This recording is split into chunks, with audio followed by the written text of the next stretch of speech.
Today we're going to talk about one of the most polarizing vehicles on the road. Let me set the scene.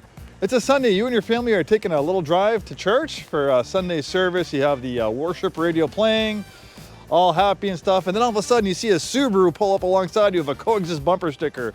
Someone who looks like they could be like a kindergarten school teacher rolls down the window and they're like frothing out of the mouth, giving you the middle finger. And you're thinking, has the world gone crazy? What? Such a nice, peaceful looking woman. Why is she so angry? Why does she look like she have rabies? It's because she's angry about you driving your Cybertruck. The rain always seems to start whenever I'm doing my videos, but luckily we have this nice photo studio. All joking aside, the Cybertruck and Teslas have peaked as far as polarization goes. I think, when Trump won the election and then Elon was part of Doge, I mean, Tesla hate was at full force. So you might get an occasional middle finger or two, but I think that it's cooled down a lot. Obviously, this is not the type of people who like to fly under the radar, who don't like attention. This thing gets a lot of attention. Kids absolutely love it, Maybe adults, maybe there are a lot of adults that might get angry. This might trigger those people, but a lot of kids, they seem to think this is one of the coolest vehicles in the world, which I do too. I'm a big fan of all vehicles. I've been in the car business 30 years, but these Cybertrucks, as crazy looking as they are, this polygonal, the polygonal shape, the Blade Runner styling, underneath it all is actually a really amazing vehicle with mind-blowing, futuristic technology. Hi, this is Joe from Scarff Ford and Isuzu. We're going to talk about this 2025 Cybertruck. Let's dive in. And those of you who hate Teslas and like to harass people that drive Teslas, I know you're watching because I can see your occasional comments on our YouTube channel. Listen, not everyone is as involved in politics as you. Some people just buy Teslas because they think they're cool cars and they're not buying it to support Trump or support Elon. They just want a cool car that they like. They want a nice EV, and Tesla makes some of the best EVs in the world. So if you think that they're the baddie and they deserve getting the middle finger because they're driving a Tesla, it's actually not the case. You're the baddie. There's a regular Cybertruck and there's a Cyber Beast. The regular Cybertruck makes, I think it's a little over 500 horsepower, really fast. The Cyber Beast makes over 800 horsepower, even faster. That's like 0 to 60, 3 seconds. You're gonna, out-accelerate a lot of sports cars going 0 to 60. Tesla designed a new form of stainless steel to use on the Cybertruck. It's very hard, it's very strong, and yes, it is even bulletproof to small caliber firearms. The glass isn't bulletproof. We have four-wheel steering, we have dual motors, we have a height adjustable air suspension, off-road driving modes. The Cybertruck is a full-size pickup and it is still very capable. This bed might not look big at a glance, but when you come back here, it's actually a really large, fully functional 6-foot bed. And then check this out, you can hit this button right here. You have a power tonneau cover. This thing works great, it works fast, it doesn't bind up and get jammed. And it's like a vault when it's closed. This thing is really strong. No one's gonna break into this thing. They could get a sledgehammer or maybe even like a fire axe and they'd have a hard time breaking in here. So it's locked up like a vault. You hit this button right here to lower the tailgate. And another cool feature is when you pull this lever right here, you have a sub-trunk. It also has a drain plug, so if you want to use it as a cooler, you're going fishing, you can put ice in here, put your day's catch in here. You can put beers and soda pop in there for a tailgate party when you're camping. Then we have a power frunk, which is even more cargo space. Another nice thing about this for tailgating, or you call it frunking, it also makes a nice seat. And look at this, you have a little roof over your head to keep you out of the rain. It might look a little bit dramatic on the outside, but the inside's actually very toned down and comfortable and extremely spacious. You have a ton of headroom in here, lots of space. You have this nice screen back here where you can control your heated seats. You can watch movies, listen to music, play video games, control the brightness and settings, turn up the volume, fan speed for the climate control. We have this nice ambient lighting, which you can change the colors of. Nice Alcantara suede cloth material. These big glass roof panels allow lots of natural light inside. Sitting up front, nice minimalist interior. Tesla tends to be kind of minimalist, very understated. If you look at all their other products like the Model 3, the Model Y, the S and X, it's very kind of toned down styling. The Cybertruck is definitely a departure from Tesla's normal design theme. It hasn't turned out as popular as they originally thought. They thought they were going to sell hundreds of thousands of these things a year, compete with the Ford F-150 and the Chevy Silverado, GMC Sierra. That did not come to fruition. I think it's a little bit too polarizing for some. But that's the thing, is I have a Model 3. When I first bought my Model 3, I kind of, like 3 years ago, there weren't as many Teslas on the road. I kind of felt special and exclusive. But now in 2025, it's hard. You can throw a rock on the highway and you'll probably hit a Tesla. So they're as numerous as like Toyota Priuses and Honda CR-Vs. You're not gonna really feel special with a 3 or Y. But the Cybertruck is still a little bit more exclusive. So if you do decide to buy a Cybertruck, you're not gonna feel like every other person has one at the mall parking lot, the boat ramp, or the job site. You know, not everyone's gonna love it, but the people that do love it are really gonna love it, and they're gonna know why. So with the Cybertruck, you get a larger screen than you do in the 3 and Y. It's high quality. This thing is a very capable truck. It's fun to drive on road. It's very capable off-road, but it's also a supercomputer on wheels. Tesla is one of the only manufacturers that makes its media control unit. A lot of other car manufacturers, they outsource components like that. They don't make them themselves. Since Tesla makes its own MCU, they write their own firmware. They have a level of control that pretty much no other auto manufacturer can compete with. Rivian and Lucid are trying to get to where Tesla is, but Tesla's had a pretty big head start. You know, Tesla first came out in 2008 with the Tesla Roadster, then in 2012 with the Model S, where they had the big vertical screen. Over their updates, they had the autopilot system, which was really one of the first instances of a vehicle being a supercomputer on wheels, and it's evolved even more so. So the computer that powers the full self-driving computer and that powers this infotainment system is very powerful. It's actually powered by gaming processors. It's actually powered by processors that you'd find like in a home gaming PC, and it's liquid cooled. The liquid cooling that they use, the thermal management system they use to keep the batteries cool, is also routed into the vehicle's computer to cool it down, because it's the processing speed so fast it generates a lot of heat. Literally, it's a supercomputer on wheels. And if you can stick with this video, it's going to be a long one, but there's so much to talk about. You'll understand why this vehicle is a supercomputer on the wheels. The thing's not a gimmick. It's not vaporware. Elon's not a grifter. Tesla's not a Ponzi scheme. I've been in the car business 30 years. I've owned a Tesla for 3.5 years. I own other vehicles. I have a Nissan, I have a Ford. I like gas cars too, but like I said, I've been in the car business 30 years. I've driven a lot of vehicles, but the minute I experienced a Tesla, I knew I was onto something special. And a lot of other people have too. That's why the Model Y was the best-selling vehicle in the entire world for 2023 and 2024. That best-selling EV, best-selling vehicle in the whole entire world. An EV, a Tesla. So if a vehicle is the best-selling car in the world, do you really think it's a gimmick, it's a vaporware, it's a scam? Tesla's gonna go bankrupt? I don't think so. We have these nice, comfortable perforated leather seats, lots of storage on the interior. The infotainment system graphics are unique to the Cybertruck. We kind of have like these futuristic cyber-inspired graphics that you won't find in other Teslas. With over-the-air updates, it keeps this vehicle relevant. Tesla's constantly pushing over-the-air updates where the vehicle is gaining features. We just recently got a big Christmas update where they added like a new Santa mode. It has a built-in dash camera. Look at this. This is the person who is detailing it. They didn't even know they're getting recorded. So this Cybertruck can pretty much record everything around it, all the things going on while you're driving, while it's parked. So maybe you got in an accident, a car accident, it's not your fault. Maybe you got pulled over and you got a ticket and it's not your fault. People have actually used this dash cam footage to help them prove their case. You have theater mode where you can watch movies. You can't do that while you're driving, but that might change in the future. We'll talk about that soon. Arcade mode where you can play video games, and you can even get like a keyboard and mouse. You can get like a conventional video game controller. And the processor is so, like I said, this is like a gaming PC level computer. So you have really good graphics. I think you can even download Steam on this thing. Then you have the toy box where you have the paint shop where you can kind of customize your vehicle's avatar.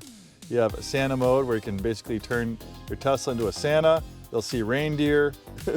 You'll hear the jingle bells every time you put your turn signal on. You can have your vehicle play a light show. They just recently updated this with a new Christmas light show, Rainbow Road. You have the whoopee cushion. You have the boom box where you can talk through the horn.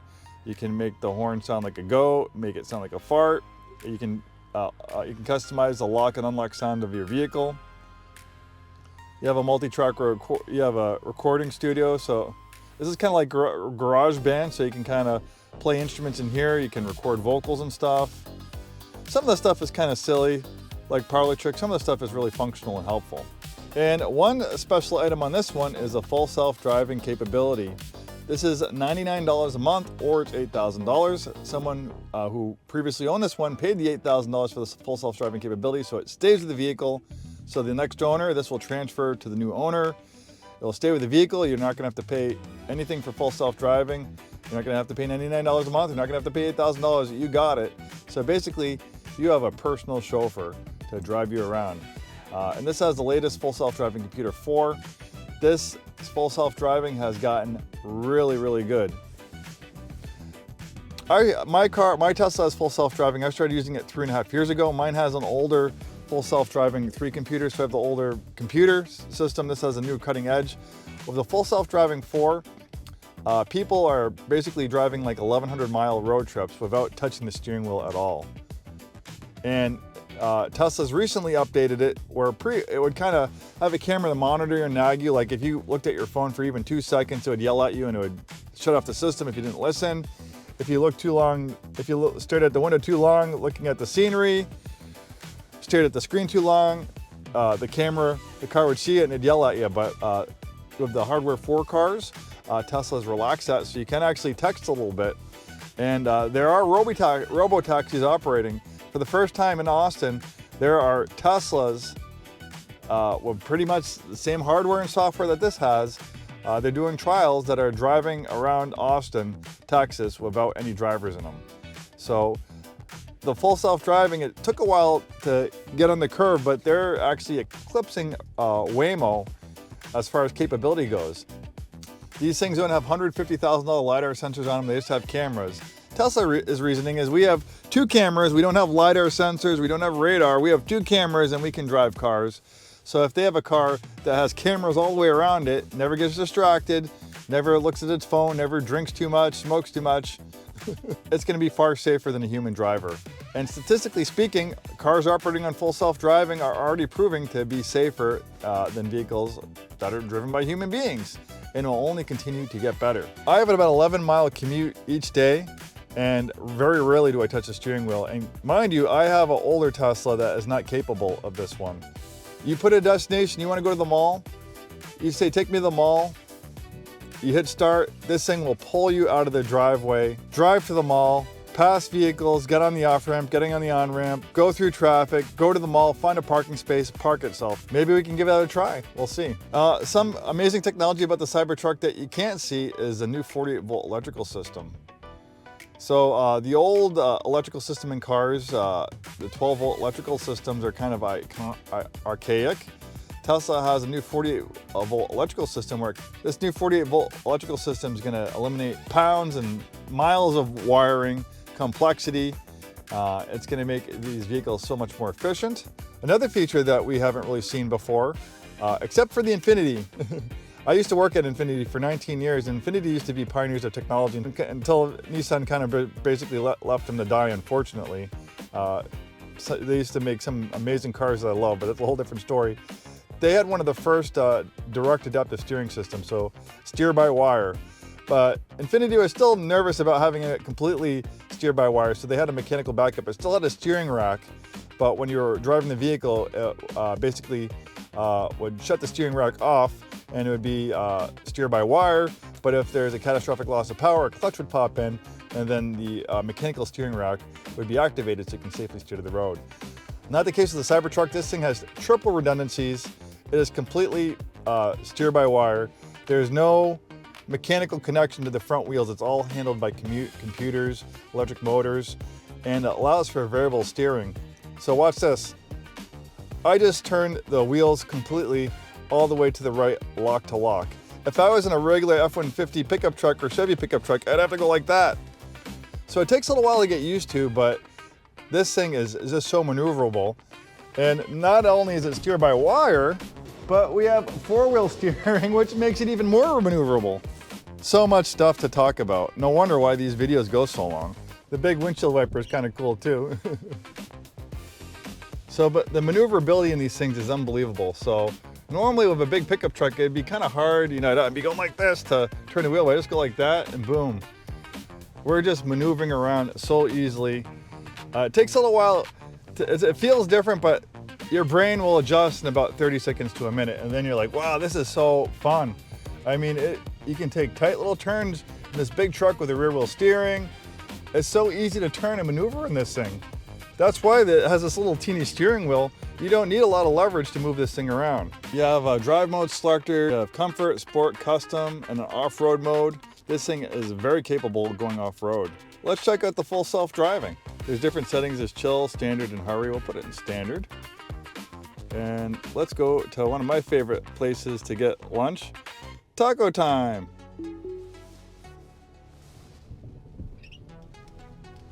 All right, here we go. I'm not driving. I'm ready to take over. I'm paying attention. But this thing is so good. Oh. Let's pause for that one.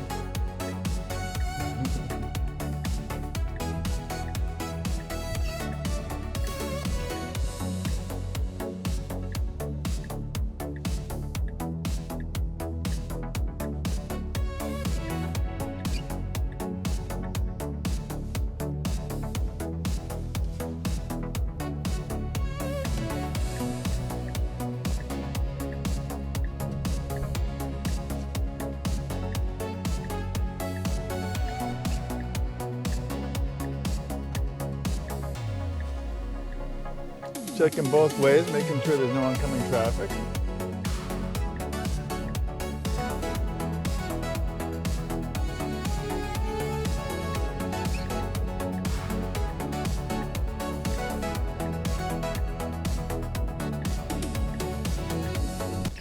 I have about a 10-mile commute, and you know, when you first start using these systems, it's going to make you nervous. You know, but once you learn to trust them, like I drive every day, I've driven 40,000 miles in full self-driving, and it was scary at first, but it's gotten so better. Tesla's used all the data of all the people driving other vehicles in full self-driving to train the software, make it better and better to the point where it's pretty close to being able to drive itself. We might see in the next year that a vehicle like this might be able to actually drive it by itself. It can go park itself, drop you off at the mall. Maybe you want to take a nap, you want to work, talk on the phone, watch a movie while you have a 2-hour commute into downtown Seattle or wherever you live if you have to commute. That's all time you can get back. How much would it cost you to have your own personal driver 24/7 to take you anywhere? Well, that's pretty much the case with this one. Obviously, it still wants you to supervise things, but it's getting so good that it's letting me hold a GoPro camera, look around. A couple months ago, it would not let me do this. It would see me being distracted holding this camera or holding a smartphone, not looking around, but it's gotten so good. They have so many millions, or if not billions of miles of driving that they are confident that this thing won't crash. It might get confused, it might make the wrong turn, it might get off the wrong exit, but Tesla's fairly confident that when you have these systems on, it's not going to crash into another vehicle. It's not all of a sudden going to just veer into oncoming traffic. It's not going to run over pedestrians. It works in all types of weather. I drive at night in rainy weather, and it works really good. And look at, we're right here into taco time. And this is a short drive. People are doing many hundreds of miles of driving, multiple day road trips over 1,000 miles, and they don't ever touch a steering wheel. It's gotten so good. There's no other vehicle that you can buy besides a Tesla that can do this. No vehicle available to consumers. It needs an update, but let's see. Oh, look, it's gonna park itself in this spot right here.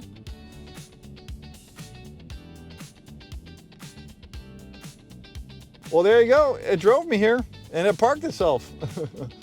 Well, there's my long-winded video again on another Tesla, another Cybertruck. Thanks so much for watching. We're Scarff Ford and Isuzu. We've been in business since 1922. We sell new Fords, new Isuzus, and a very wide variety of pre-owned vehicles, including lots of EVs, We have lots of different types of EVs here, our own products, the Lightning, the Mach-E, as well as Teslas, Polestars, you name it. We have a very, even though we're a new Ford and a new Isuzu dealership, we have a very big pre-owned inventory. Thanks so much for watching, and we'll see you next time.